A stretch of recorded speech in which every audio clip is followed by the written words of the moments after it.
आज आपण गणित भाग 1 मधील पहिले प्रकरण संच पाहूया.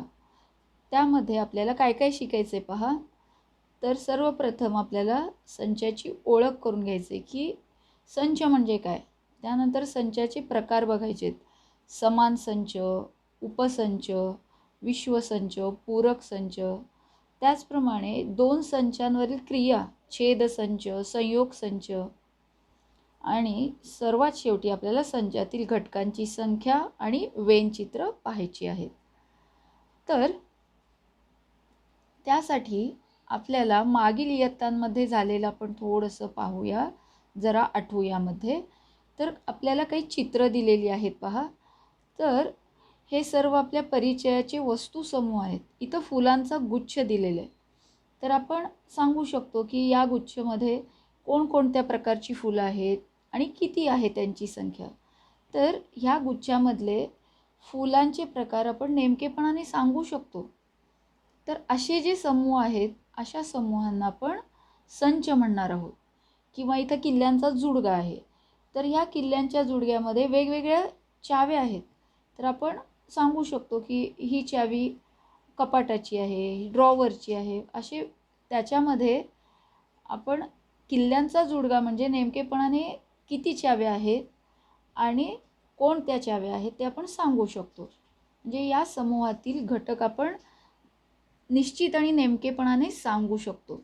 तसंच पक्ष्यांचा जर थवा चाललेला असेल तर तिथंही आपण सांगू शकतो की कोणकोणते पक्षी आहेत, किती पक्षी आहेत. किंवा वह्यांचा गठ्ठा, किती प्रकारचे वह्या आहेत किंवा त्याच्या चित्रावरून आपण नेमकेपणाने त्यातले घटक सांगू शकतो. वह्या किती, किंवा एखाद्या विषयाला केले तर विषयावरून आपण त्या वह्यांच्या गठ्ठ्यातले वह्या आपण निश्चितपणे सांगू शकतो. किंवा इथं संख्यांचा गट दिला आहे 1 2 3 4 5 6. तर 1 ते 12 पर्यंतचे नैसर्गिक संख्या इथे दिलेले आहेत. म्हणजे हे सर्व जे वस्तुसमूह आहेत, या सर्व वस्तुसमूहांचे घटक म्हणजे त्या समूहामध्ये नेमकं काय आहे ते आपण सांगू शकतो. म्हणून इथं व्याख्या दिलेली आहे पहा संचाची, की जेव्हा समूहातील घटक आपणास अचूक आणि नेमकेपणाने सांगता येतात तेव्हा अशा समूहांना संच असे म्हणतात. तर ही व्याख्या तुम्ही वहीमध्ये लिहून घ्यायची आहे.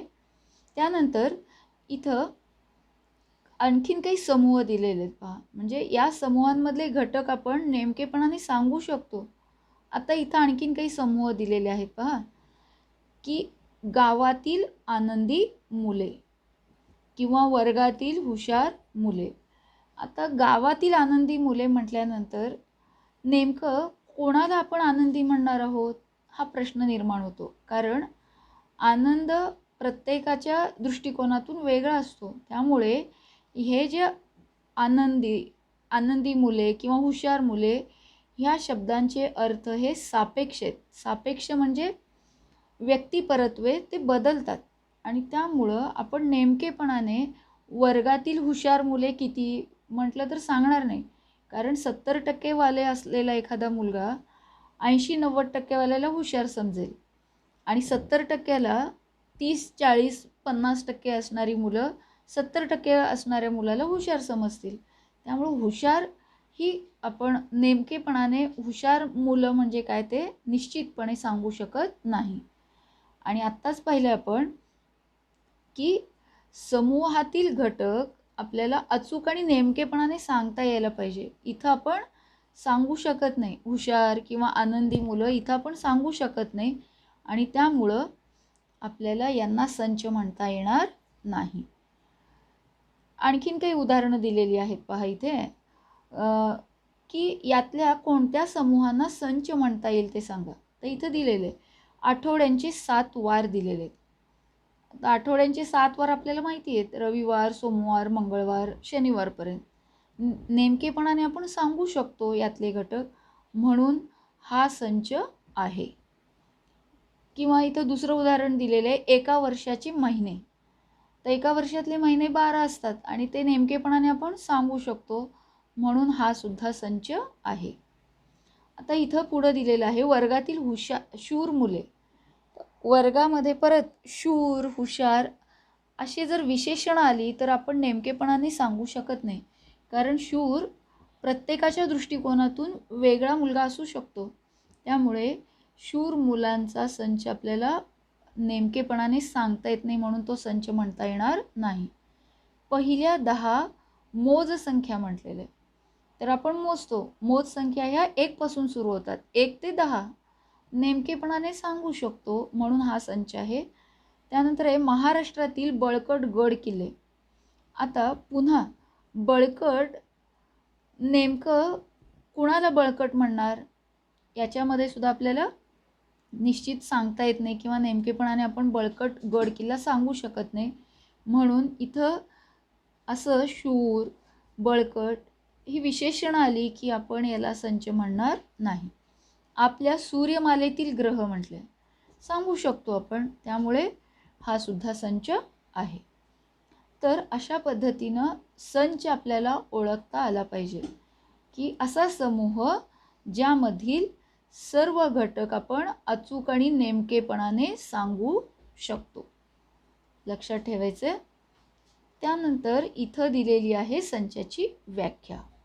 संच कुणाला म्हणणार पहा, ज्या समूहातील घटक अचूक आणि नेमकेपणाने सांगता येतात त्या समूहांना संच असे म्हणतात. तर संचाला नाव देण्यासाठी सर्वसाधारणपणे आपण कॅपिटल अक्षर वापरतो.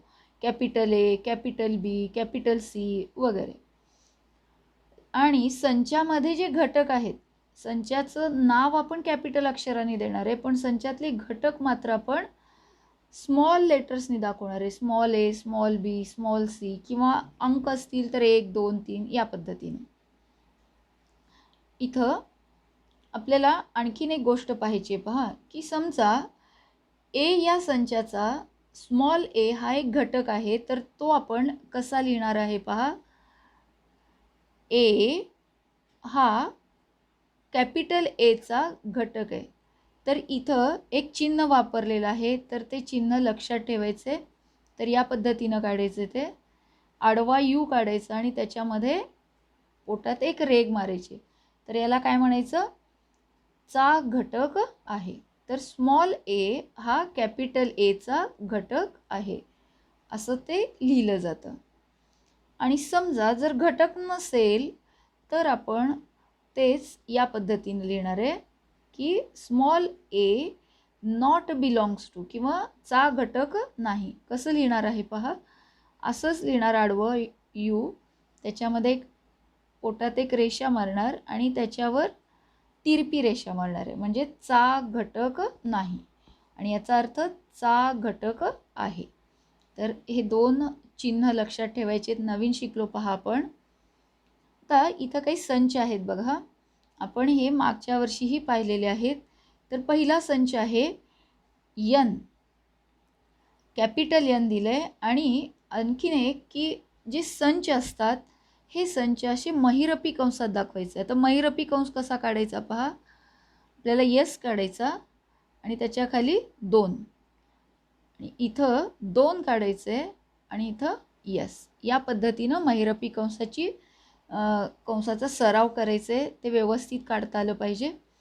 तर इथं दाखवलेलं आहे की यन हा नैसर्गिक संख्या संच आहे. N, capital N natural numbers म्हणतो आपण त्याला, त्यामुळं नैसर्गिक असं म्हटलं जातं. तर यामध्ये कोणकोणत्या संख्या येतात हे लक्षात ठेवायचे. याचा एक तक्ता करून घरामध्ये सुद्धा लावायचं आणि पाठ करायचे. तर नैसर्गिक संख्यांची सुरुवात ही 1 पासून होते, लक्षात ठेवा. त्यानंतर आहे पूर्ण संख्या संच. पूर्ण म्हणजे त्यालाच होल नंबर असं म्हटलं जातं. होल वरून डब्ल्यू या अक्षराने ते दर्शवलं जातं. तर पूर्ण संख्यांमध्ये, नैसर्गिक संख्यांमध्ये जेव्हा आपण 0 मिसळतो तेव्हा त्याला पूर्ण संख्या संच असं म्हटलं जातं. त्यानंतर आहे आय. तर पूर्णांक संख्या संचाला आय या अक्षराने दर्शवलं जातं, त्यालाच इंटीजर्स असं म्हटलं जातं. तर ह्या इंटीजर्समध्ये कोण कोण येतात बघा. पूर्ण संख्या संचामध्ये सर्व धनसंख्या आहेत, 0 पासून 1, 2, 3. आणि पूर्णांक संख्या संचामध्ये मात्र पहा, इथून सर्व जर आपण पाहिलो तर 0, 1, 2 हे सर्व पूर्ण संख्या आहेत आणि त्याच्या डाव्या बाजूला ऋण संख्यांचा सुद्धा जेव्हा समावेश केला जातो तेव्हा त्याला पूर्णांक संख्या संच असं म्हटलं जातं.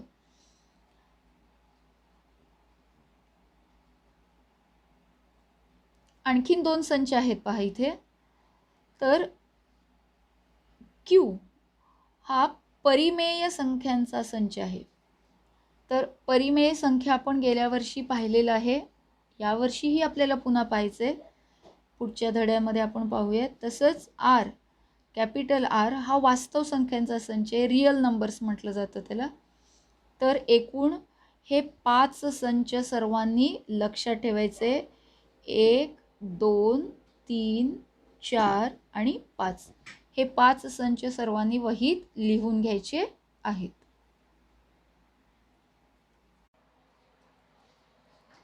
आता संच लिहिण्याच्या पद्धती आपण पाहूया, कारण संच आपण 2 पद्धतीनं लिहितो, एक यादी पद्धतीनं आणि दुसरं गुणधर्म पद्धतीनं. तर सर्वप्रथम आपण यादी पद्धतीने संच कसा लिहायचा ते पाहूया. आत्ताच पाहिलं आपण की संच लिहिताना आपण कॅपिटल अक्षरांचा वापर करतो. तर इथं उदाहरणासाठी आपण एक उदाहरण घेतलंय की ए हा असा संच आहे की यामध्ये 1 ते 10 नैसर्गिक संख्या आहेत. तर आता हा संच लिहायचा असेल यादी पद्धतीने, म्हणजे कुठलाही संच आपण दोन्ही पद्धतीने लिहू शकतो. आपण यादी पद्धतीने तो कसा लिहायचा ते पाहूया. की पहिली अट आहे, सर्व घटक महिरपी कंसात लिहितात. तर सर्व घटक महिरपी कंसात म्हणजे काय करणार पहा आपण, ए बरोबर पहिल्यांदा महिरपी कंस, तुम्हाला आत्ता सांगितलं येस आणि 2, त्यानंतर 2 लगतच्या घटकांमध्ये स्वल्पविराम देतात. तर 1 ते 10 नैसर्गिक संख्या आपल्याला माहिती आहे, 1, 2, 3, 4, 5 या पद्धतीनं. तर ह्या 2 घटकांमध्ये आपल्याला स्वल्पविराम द्यायचे, हा दुसरा नियम. आणि तिसरा, क्रम महत्त्वाचा नसतो, म्हणजे 1, 2, 3 लिहिले मी, त्यानंतर 6 लिहिले, 8, 4, 5, 7, 9 आणि 10 असे एकूण 1 ते 10 नैसर्गिक संख्या लिहिले. इथं क्रम महत्त्वाचा नाही आहे. पण हाच संच मी असंही लिहू शकते, जर मी क्रमाने लिहिले तर मला शॉर्टमध्ये लिहिता येतं. असं पहा, 1, 2, 3, 4 आणि पुढचं मी 3 डॉट दिले आणि शेवटची संख्या कुठली आहे आपली 10, म्हणजे 1, 2, 3, 4 असंच 1 1 ने वाढत 10 पर्यंत असंही आपण हा संच लिहू शकतो. आता चौथी अट जर आपण पाहिलो की सर्व घटक लिहायचे, सर्व घटक आपल्याला लिहिणं भाग आहे, असं डॉट डॉट लिहिलं याचा अर्थ त्याच्यामध्ये 5, 6, 7, 8, 9चा समावेश आहे असं होतं. पण एक घटक एकदाच लिहायचं आहे आपल्याला. तर यासाठी आपण आणखीन एक उदाहरण घेऊयात की एक घटक एकदाच लिहिणे म्हणजे काय बघा. की आता बी हा संच घेऊयात की बी हा असा संच आहे की यामध्ये लुक या अक्षरात लुक ह्या शब्दातील अक्षरांचा तो संच आहे. म्हणजे कसं लिहिणार बघा आता हा संच. हा संच जर लिहायचा झाला आपल्याला तर पुन्हा आपण काय म्हणणार, बी बरोबर नियम तोच पहिला महिरपी कंसात सर्व घटक स्वल्पविराम करून लिहायचे. म्हणजे पहिल्यांदा आपण काय लिहिणार, या शब्दामध्ये कोणकोणते अक्षर आहेत, एल आहे, ओ आहे, पुन्हा ओ आहे. पण इथं नियम काय आहे, एक घटक एकदाच लिहायचं आहे आपल्याला, त्यामुळे ओ दोनदा जरी असलं तरी एकदाच लिहिणार आहे आपण. आणि नंतर काय लिहिणार, के. म्हणजे बी या संचामध्ये एल ओ के हे अक्षर असतील. तर अशा पद्धतीनं आपल्याला यादी पद्धतीने संच लिहायचे आहेत. तर खूप सोपी पद्धत आहे ही. संच हा धडाच मुळात सोपा आहे. आता आपण काय करूयात, गुणधर्म पद्धतीनं बघूयात. आणि गुणधर्म पद्धतीनं बघत असताना पहिलाच नियम काय आहे की संचाचा सर्वसाधारण घटक अक्षराने दर्शवून पुढे उभी रेघ काढतात. आता आपण उदाहरणादाखल हाच संच घेऊयात. पहिल्या उदाहरणात जे घेतलेलं आहे की 1 ते 10 नैसर्गिक संख्यांचा संच. आता हा संच आपण गुणधर्म पद्धतीने लिहून दाखवूयात. त्यासाठी पहिला नियम काय आहे की सर्वसाधारण घटक म्हणजे आता जे अंक येणार आहेत 1 ते 10, तर त्या सर्व अंकांसाठी आपल्याला एक अक्षर वापरायचं आहे. इथं पण महिरपी कंस पाहिजेच, आपल्याला एक अक्षर वापरायचं आहे. एक्स वापरा, ABC स्मॉल अक्षर वापरायचं, स्मॉल लेटर, आणि अक्षर दर्शवून त्याच्या पुढे एक उभी रेषा काढायची आणि उभ्या रेषेपुढे त्या अक्षराचा गुणधर्म लिहितात. आता ह्या अक्षराचा गुणधर्म काय आहे की एक्स ही 1 ते 10 मधील नैसर्गिक संख्या आहे किंवा 10 पर्यंतच्या 1 ते 10 मधील नैसर्गिक संख्या आहे असं लिहू शकतो. किंवा दुसरी पद्धत बघा, हेच लिहिण्यासाठी आपण हाच संच या पद्धतीने लिहू शकतो की एक्स हा असा आहे की एक्स हा 11 पेक्षा लहान नैसर्गिक, एक्स ही 11 पेक्षा लहान नैसर्गिक संख्या आहे.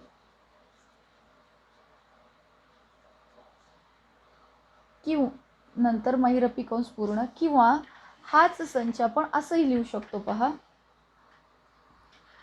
महिरपी कंसात एक्स उभी रेषा, एक्स बिलॉंग्स टू एन. तर एक्स हा नैसर्गिक आहे आणि एक्स काय आहे, 11 पेक्षा लहान आहे. किंवा असंही लिहू शकतो आपण, एक्स हा 10 पेक्षा लहान आहे आणि 10 एवढा आहे, असं पण लिहिता येतं. म्हणजे एकच संच आपण असं विविध प्रकारे गुणधर्म पद्धतीनेही लिहू शकतो किंवा यादी पद्धतीनं लिहू शकतो. आता आपण दुसरं एक उदाहरण घेऊयात की इथं जे आपण घेतलेलं आहे लुक या शब्दातील अक्षरांचा संच. तर बी हा संच आपण लिहूयात इथे. बी बरोबर महिरपी कंसात एक्स ऐवजी मी आता ए घेते. ए या उभ्या रेषेचा अर्थ काय, ए हा असा आहे की ए हा असा आहे. ए आणि कोण आहे, या संचातला सामान्य घटक आहे तो. ए हा असा आहे की ए हा लुक या शब्दातील अक्षरांचा, या शब्दातील अक्षरांचा संच असं न घेता आपण काय म्हणणार आहे, लुक या शब्दातील अक्षर आहे. एकेरी किंवा एकवचनी शब्द वाक्य आपल्याला इथे लिहायचं असतं, कारण आपण या एका सामान्य घटकाबद्दल इथं लिहितो आणि हा सामान्य घटक या पूर्ण संचासाठी लागू असतो. तर अशा पद्धतीनं एकच संच आपण असं यादी पद्धतीनं आणि गुणधर्म पद्धतीनं पुन्हा वेगवेगळ्या प्रकारे लिहू शकतो.